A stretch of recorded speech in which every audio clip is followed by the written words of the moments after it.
Russ Gaspard here for my week 2 discussion project for MUX 1405.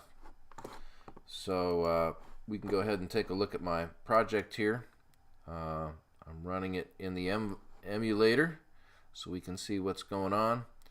And here it is on the 4-inch iPhone.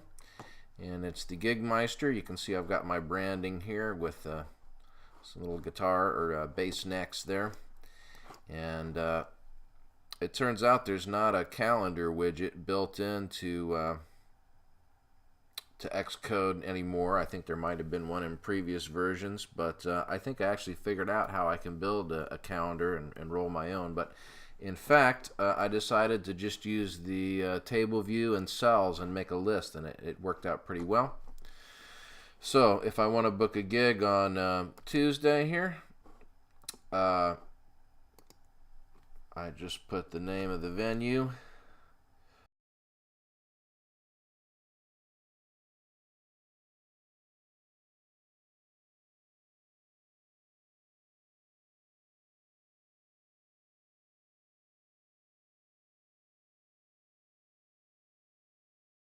And I can put other input in here if I want, or I can leave it blank.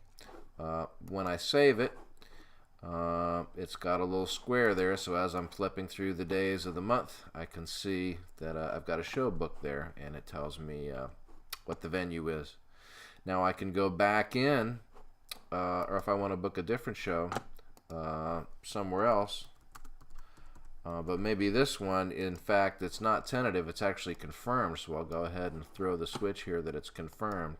And now when I save it, it shows up as green.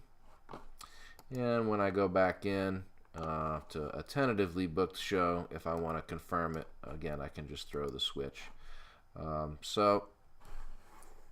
Here's my About section that leads me to my usability testing survey.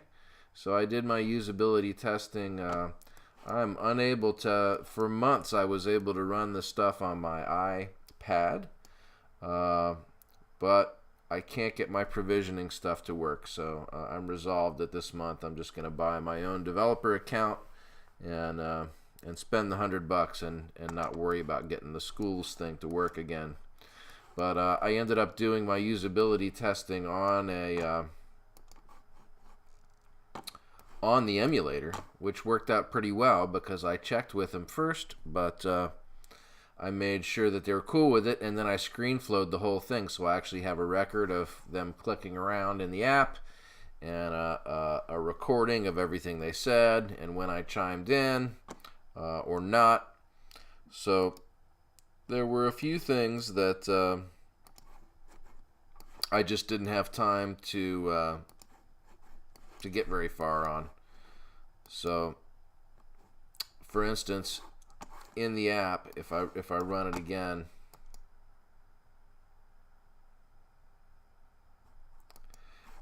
we can see that I never got this the call time and the start time are in there as input devices, so you can see what they would do, but in fact they're not actually saving any information. And when I go to type in a text field, it brings up this keyboard. I still don't have the code in there that makes the keyboard retract. So this was something that came up from my user feedback in my usability testing. They had some good suggestions. One piece of feedback I got back from my Google form was, gee, sometimes people have more than 1 gig in the same day, and your app doesn't accommodate that, which is a good suggestion. Complaints were about the keyboard not retracting, and that being confusing, and just generally that it's a little bare bones and lacks some features, but I think everybody was pleased with the potential of the app, and I can see that the usability testing is definitely worth the time and trouble to do, and I know that future iterations of the app are going to benefit greatly from the time it took to do the documentation. So, thanks.